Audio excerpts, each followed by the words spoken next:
थे। तो आज हम एक ऐसे विषय पर आपका ध्यान आकृष्ट करना चाहते हैं जो राजनीति का विषय नहीं है, जो भारत की पहचान, अस्मिता, अस्तित्व और भविष्य की संभावना और स्वरूप से संबंधित है।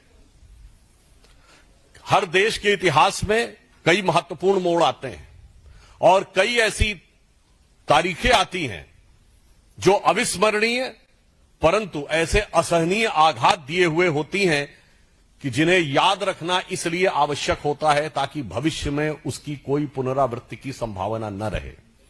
आज 6 जनवरी 2026 है। आज से ठीक 1000 साल पहले महमूद गजनी के द्वारा श्री सोमनाथ मंदिर का विध्वंस किया गया था, जो 12 ज्योतिर्लिंगों में सर्वप्रथम माना गया है, जिसके विषय में कहा गया है कि सोमलिंगम नरो दृष्ट्वा सर्व पापो प्रमुच्यते लभते फलम मनोवांछितः मृतः सर्वम समाश्रयेत। ये माननीय प्रधानमंत्री जी ने भी आज जो इसके अपना विचार व्यक्त किया है उसमें इस श्लोक का उद्धरण दिया है कि अर्थात सोमनाथ एक ऐसा लिंग है जिसे देखने मात्र से पापों का नाश होता है, पुण्यों की प्राप्ति होती है, मनोवांछित फल प्राप्त होते हैं और स्वर्ग का मार्ग प्रशस्त होता है। यह सिर्फ एक आस्था का विषय नहीं है।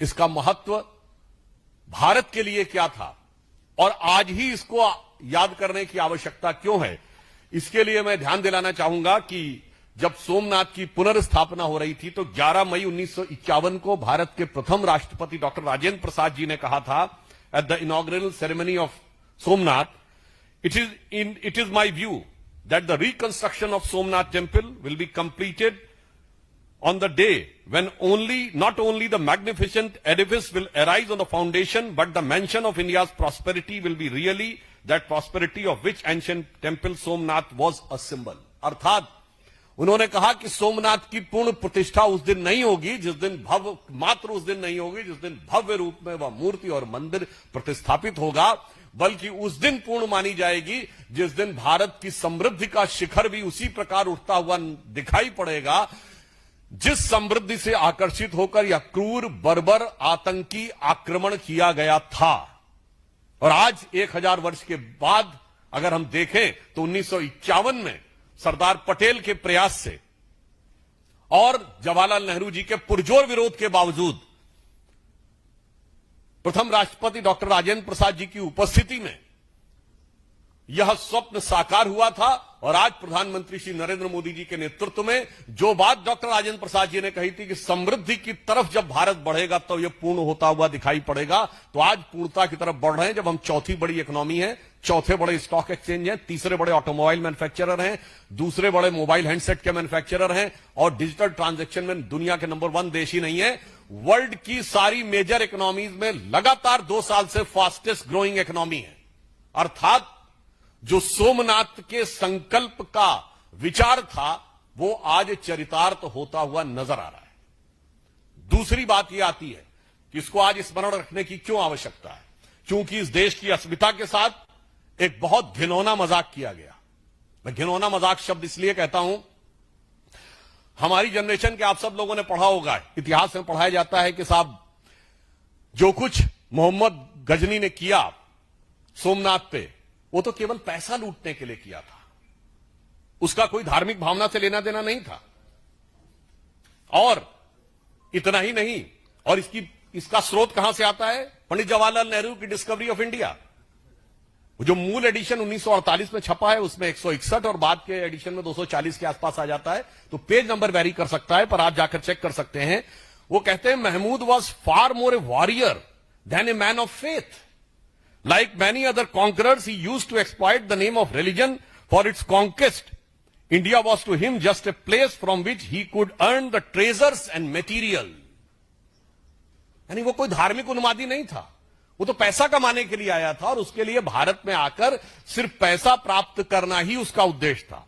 और आगे वो लिखते हैं कि वो कला का कितना बड़ा प्रेमी था कि जब वो मथुरा में एंटर करता है तो वो इतना प्रभावित हो जाता है वहां की स्थापत्य कला को देख के the building interested him was so much impressed by the city of Mathura from Delhi. All about he wrote that there was 1,000 edifices from which the faith has fallen, nor it's likely the city attained the present. वो कहते हैं कि वो देखकर इतना अभिभूत हो जाता, कहता लगता ही नहीं इतनी सुंदर मूर्तियां और सुंदर मंदिर और सुंदर भवन मनुष्यों के बनाए हुए हैं, तो जिन्न के बनाए हुए हैं. और कहते देखिए जवाहरलाल नेहरू जी कहते हैं कि महमूद गजनी कितना कला का प्रेमी था, जबकि उन्होंने जिस बुक से लिया है वो उसके साथ आए हुए खुद के इतिहासकार उतबी ने अपनी किताब तारीख यामनी में लिखा है कि जिस समय उसने मंदिर पे कैप्चर कर लिया और वहां के समस्त पुरोहित और राजा उनके पास गए और उन्होंने कहा कि शिवलिंग को खंडित मत करिए, इसके बदले में हम आपको लाखों स्वर्ण मुद्राएं देंगे. और उनके एडवाइजर्स को लगा कि एक अच्छा मौका है, हमें एक पत्थर से क्या लेना देना है, अगर इतना मिलता है. तो ये खुद महमूद गजनी के साथ आए हुए इतिहासकार जिससे ये प्रेरणा ले रहे हैं नेहरू जी और उनके बाद उनके गोत्र के समस्त इतिहासकार. वो क्या लिखता है, कहता महमूद ने मना कर दिया. किस लिए मना कर दिया? वो कहता है इसलिए कि मैं चाहता हूं कि कयामत के दिन मैं एक बुत शिकन के रूप में जाना जाऊं, ना कि बुत परस्तों के साथ सौदागरी करने वाले एक गलीच बुत फरोश के रूप में.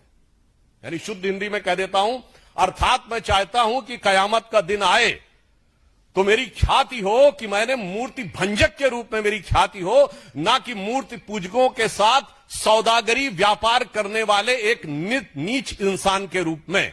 अब बताइए जितने लेफ्टिस्ट और ये सब समझाते हैं, ये सारी थ्योरी डिमोलिश्ड जो उसी में लिखी हुई है, मगर इतिहास को कैसा डिस्टॉर्ट किया गया. और सुनिए जो नेहरू जी ने लिखा डिस्कवरी ऑफ इंडिया में, जो कहा गया कि वो बड़ा प्रेमी था, ठीक इसी किताब में, और ये एन नंबर ऑफ रेफरेंसेज में बहुत लिखा गया है. History of India as told by various historians, इसमें है translation of Tarikhul Yamini by of the Mahmud chronicles. उसमें भी लिखा है कि जैसे ही वो मथुरा में देखता, पहले तो बड़ा प्रभावित होता, फिर कहता सारे मंदिरों और बिल्डिंगों को नष्ट कर दो. डिस्कवरी ऑफ इंडिया में वो सेंटेंस गायब. और इंटरप्रिटेशन ये कि वो तो बहुत बड़ा कला प्रेमी था. इसलिए आज भारत की अस्मिता के साथ हुए इस आघात और उसके साथ हुए इस घिनौने मजाक को याद रखने की आवश्यकता है. और एक और चीज आपको बताना चाहता हूं, भारत का एक और बहुत बड़ा नुकसान किया गया.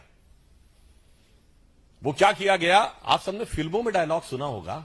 एक वो पुरानी फिल्म थी 1991 की शायद, जिसमें दिलीप कुमार और राजकुमार दोनों थे, जिसमें उनका हेलीकॉप्टर लैंड कर जाता है तो कहता लो बंदूक मार लो, तो कहता नहीं हम तुम्हें मारेंगे और जरूर मारेंगे, मगर तब जब बंदूक भी हमारी होगी, गोली भी हमारी होगी, इलाका भी हमारा होगा और वक्त भी हमारा होगा. ये डायलॉग सिर्फ फिल्मों में सुना होगा, परंतु ऐसा नहीं है.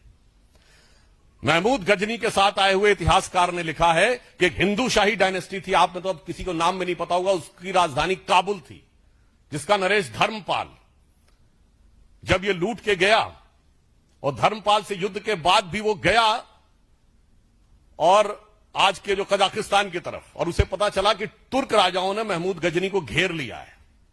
तो अलबरूनी ने लिखा है, क्या लिखा? उसने कहा जब घेर लिया है तो वो धर्मपाल उसको कहता है कि मैं 2000 घुड़सवार, 10,000 सैनिक और 100 हाथियों के साथ तुम्हारी मदद करने को आने को तैयार हूं, मगर किस लिए? इसलिए नहीं कि मैं तुम्हें बचाना चाहता हूं, इसलिए कि तुम्हें मारने का संकल्प मैंने लिया था, तो मैं अपने अलावा किसी और को तुम्हें पराजित करते हुए और तुम्हें मारते हुए नहीं देखना चाहता. ये वो चीज थी जिसने भारत को बचा के रखा, ना कि एक गाल के बदले दूसरा गाल आगे कर देने के सिद्धांत ने. इसलिए इसी के लिए श्रद्धेय अटल बिहारी वाजपेयी जी ने पूछा था, आज सोमनाथ जो दिखाई पड़ रहा है, माननीय प्रधानमंत्री जी ने जिन भाव की अभिव्यक्ति की है, वो दर्शाता है कि भारतीय संस्कृति की वो जीवनी शक्ति थी, वो संघर्ष शक्ति थी, जिसने दुनिया के सबसे बर्बर आक्रमणों को भी झेल कर अपने को बचा के रखा, जिसके लिए अटल जी ने लिखा था कि दुनिया का इतिहास पूछता रोम कहां, यूनान कहां है, घर घर में शुभ अग्नि जगाता वो उन्नत ईरान कहां है.